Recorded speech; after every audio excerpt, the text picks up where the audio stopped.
Assalamualaikum Mas. Waalaikumsalam. Dengan Mas siapa nih? Kimis. Jadi beliau tadi gue bilang musisi juga, sound engineering juga ya, sama mixing juga deh. Kadang-kadang main fotograf, Vespa juga bang ya. Nah sekarang kesibukannya apa nih bang?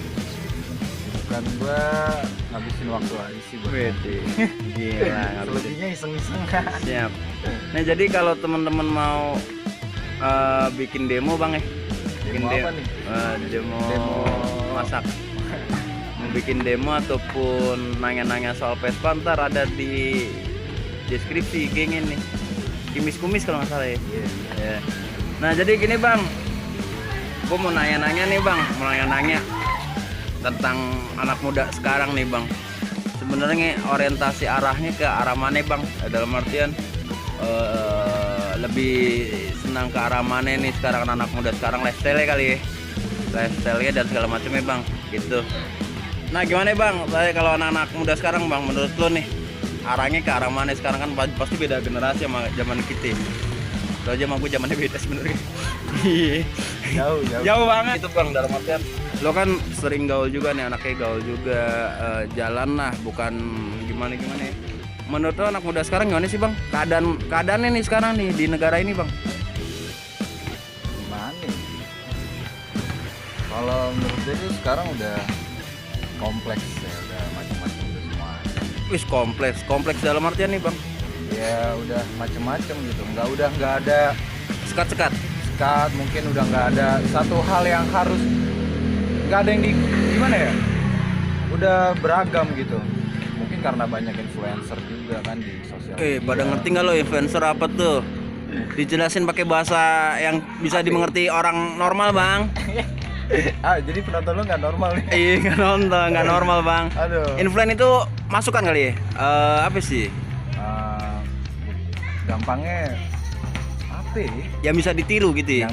Yang bisa ditiru.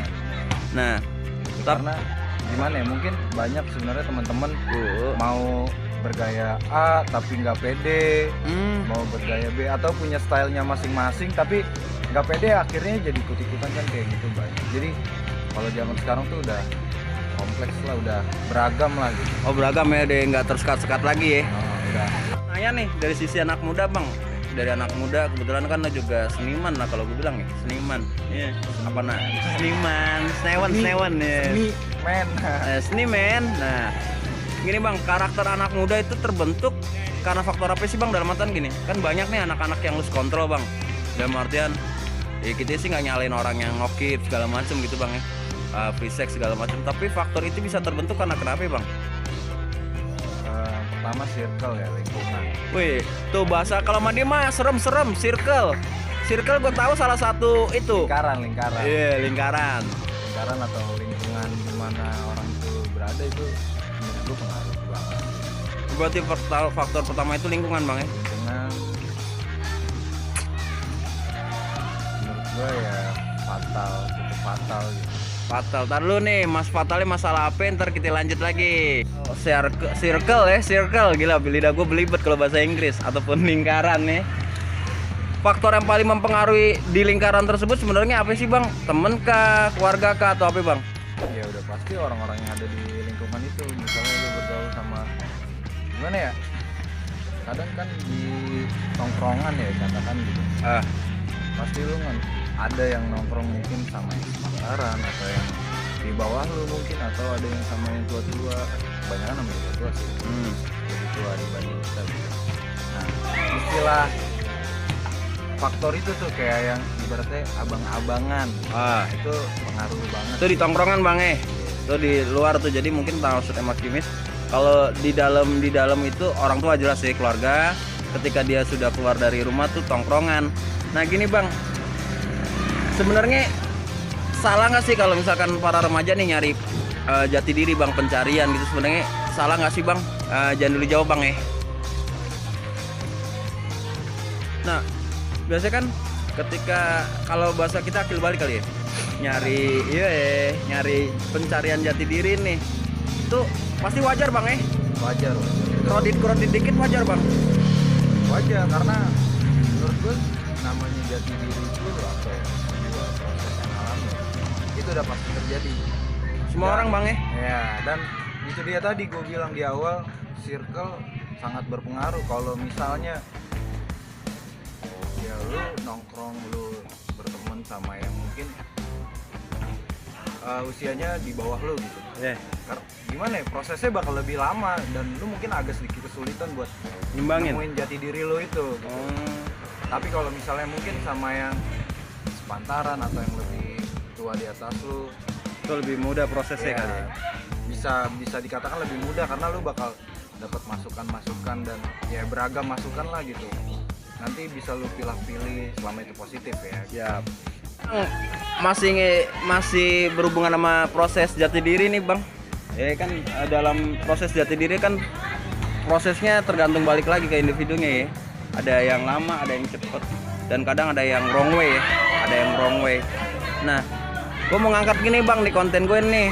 Konten gue kan universal, dalam artian menurut lo free sex di kalangan anak muda tuh seperti apa bang? Seperti apa ya? Seperti mati lampu ya. Seperti mati lampu ya, kayak Nazar Kadenjing.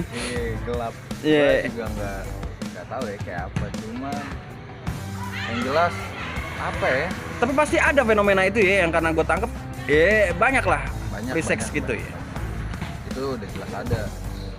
Dan biasanya gini bang, kalau mulai free sex itu biasanya ketika kalau misalkan sekolah ya, ketika mulai sekolah tuh duduk di kelas berapa ya? Biasanya anak-anak remaja sekarang udah pada free sex bang. Aduh, gue nggak paham deh tuh. Karena gini, pernah gue sempet dengar berita ataupun apa sih ya, kayak influen.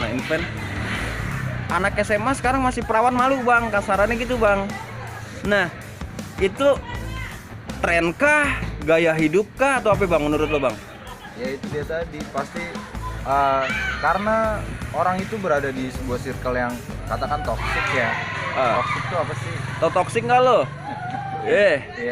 Gitulah pokoknya. Ya pasti teman-teman tahu lah toxic ya. Ya kan gitu. Ya itu udah circle yang menurut gua nggak bagus gitu. Tapi yang disalahkan siapa nih bang? Pelakunya kah? Atau orang-orang di sekitarnya kah? Atau apa bang terjadinya fenomena seks bebas itu bang? Banyak, tergantung faktornya ya. Banyak yang bisa disalahkan gitu. Tapi kita nggak bisa nyalahin nih. Nyalahin gitu aja gitu kan. Faktor paling dominan bang dalam bentuknya karakter seseorang itu apa ya? Lingkungan kali bang nih. Lingkungan itu udah jelas banget pasti. Dan ya mungkin ada juga yang dia ngikutin siapa yang kayak seperti influencer gitu. Nah menurut lo wajar nggak sih ketika anak SMP kah, SMA kah, maaf nih ya bukannya kita gimana sudah lost virgin bang, dan tadi gue bilang kalau mereka masih perawan malu, terus sebenarnya gimana sih bang? Kalau misalnya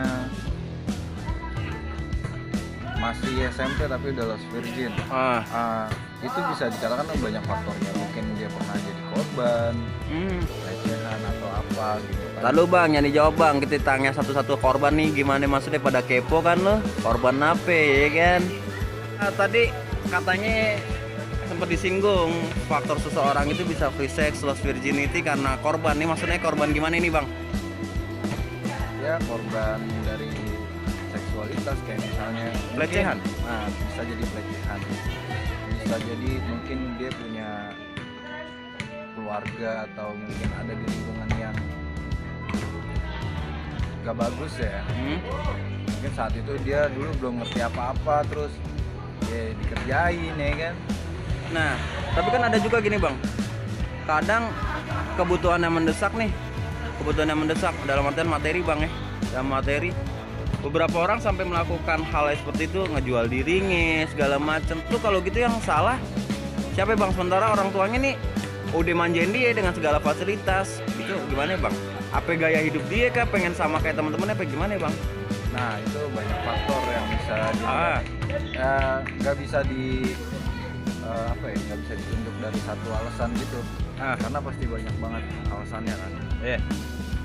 Kalau menurut gue sih untuk sekarang ini karena udah banyaknya informasi tentang jual diri yang seperti itu, mungkin kadang ada yang nggak semuanya karena ekonomi, mungkin ada kepuasan kan gitu.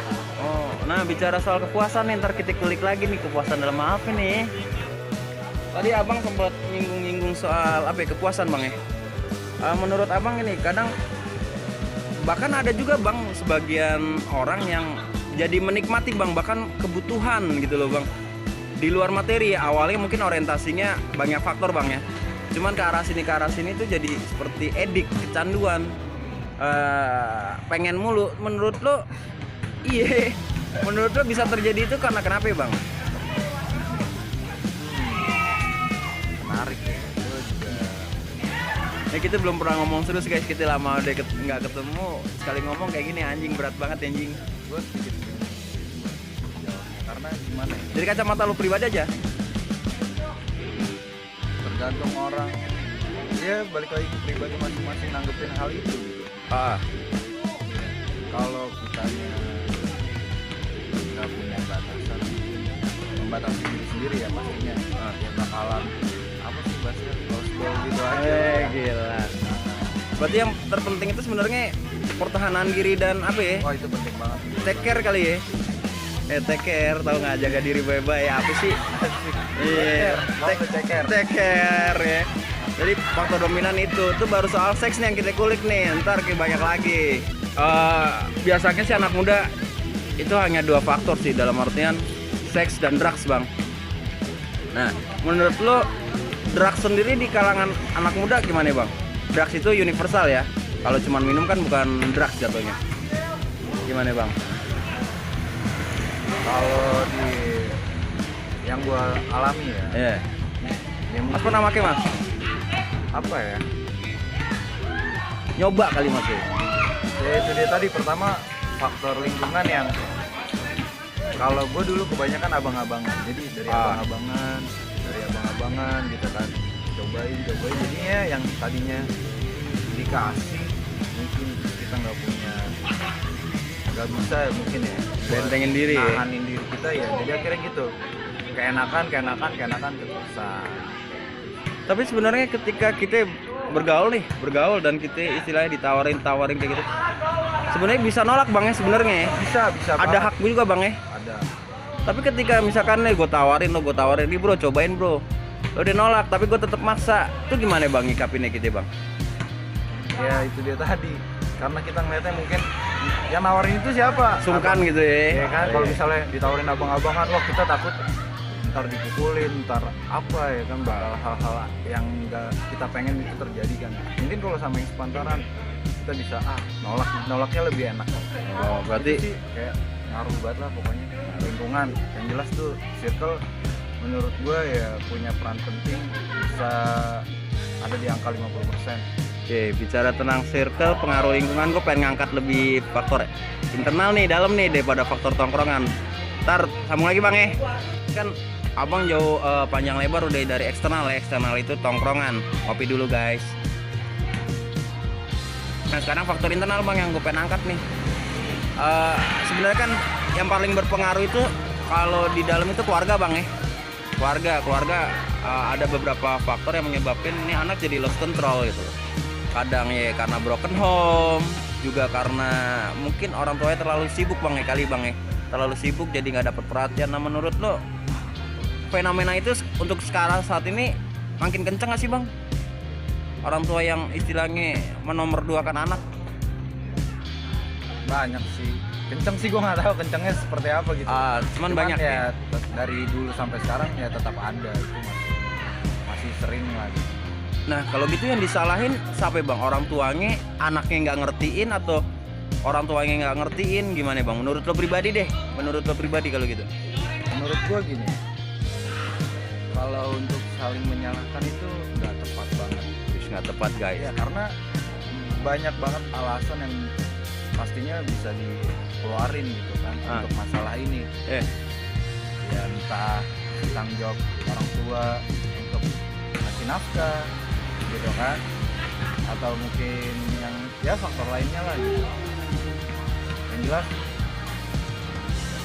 dari masalah ini sih kalau gue ngeliatnya ya kedewasaannya masing-masing ya. Kedewasaan dari dua belah pihak ya, orang tua dan anak bang ya.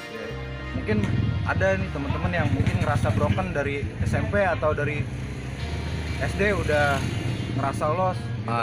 Wah gue lost dari SD gue udah nggak dapet kasih sayang. SMP udah ngerasa kayak gitu. Sebenarnya banyak banget sih hal cara buat kita ngindarin. Ya walaupun kita ngerasa broken tapi nggak terjerumus ke hal yang negatif itu banyak banget. Siap. Bang, bicara soal tadi ya, faktor internal, eksternal. Terus sebenarnya di usia berapa sih bang remaja ini sedang warningnya bang? Dalam artian muda labilnya nih, apa sih? Bukan bucin nih, labil lah. Tuh menurut kacamata Mas Kimis, Bang Kimis nih, umur berapa ya bang biasanya bang? Masa injury time warningnya nih? SMP atau SMA kali ya? Berapa sih tuh? 14 sampai 17 kali. Iya mungkin bisa jadi segitu. Tapi jangan salah juga, sekarang tuh gimana ya? Anak SD aja udah ya karena banyak faktor terutama eksternal ya. Dari luar tuh pengaruh banget kayak seperti sosial media. Berarti sosial media ikut mempengaruhi bang ya? Wah pasti. Karena menurut gua di sosial media tuh nggak ada batasan. Cukup liar di sana. Jadi kita yang dituntut buat bijak. Tapi gimana kita mau bijak kan gitu. Istilahnya di sana kan nggak selalu dipantau. Gitu. Ibaratnya nggak ada hansipnya di sana. Ada mungkin tapi nggak selalu ada. Jadi ya kayak kita nolong makanan di rumah kali ya, nggak ada orang nih, nggak ada yang colongan gitu. Anjir. Nah, terus pesan-pesannya nih bang, pesan-pesannya buat adik-adik anu nih, adik-adik yang jauh nih, karena lo kan udah 40 ya? 40 apa 35 sih lo? Masih gemes gua. Oh masih gemes, oke. 23. Pesan-pesan lo nih buat adik-adikan ataupun para remaja yang satu karena lo basic lo musisi juga segala macam seniman, pesan-pesan lo apa bang dalam nyikapin hidup ataupun apa lah, terserah lo ngebacot, terserah deh pesan-pesan lo, nasihat-nasihat lo buat adik-adikan lo. Kalau dari gue sih buat teman-teman yang mungkin ngerasa hidupnya punya masalah, semua orang pasti punya masalah. Everybody have a problem man. Iya pasti. Ya mungkin kalau ngerasa ada masalah atau sesuatu yang berat gitu buat kita hadepin, coba deh buat ngebuka diri, sharing sama orang, berbagi gitu. Ya mungkin gak bakal banyak yang mungkin bisa ngebantu kita, tapi sebenarnya pertama beban itu bakal berkurang. Terus ya syukur-syukur kita dapat solusi dari teman-teman. Terus sharing itu penting banget, sharing is caring, sumpah. Karena dari sharing gue juga banyak dapat masukan ya, gue bisa seperti sekarang ini bisa lebih luas lagi melihat satu masalah, satu hal nggak dari sisi tertentu. Berarti ketika lo ada problem jangan malu untuk share bang ya? Karena dari share itu kita bisa dapat masukan, fan ataupun nasihat mungkin bang ya. Tapi balik lagi ke jati diri sendiri bang ya. Lo terserah nih mau dengerin apa kagak, yang penting orang dia nasihatin bener, terserah lo mau ngejalaninnya kayak apa gitu. Terus lagi selain itu ada lagi bang? Udah sih gue rasa itu. Yang penting sharing tuh. Jadi kalau lo lagi punya masalah berat, internal, eksternal, keluarga ataupun apapun, bagi dia beban lo buat orang terdekat bang ya. Betul. Sharing itu, dan jangan malu cerita karena lo nggak bisa tahu obat itu datangnya dari mana bang ya. Thank you bang ya. Makasih sekali bang. Wah, ntar transfernya gampang bang ya. Makasih bang.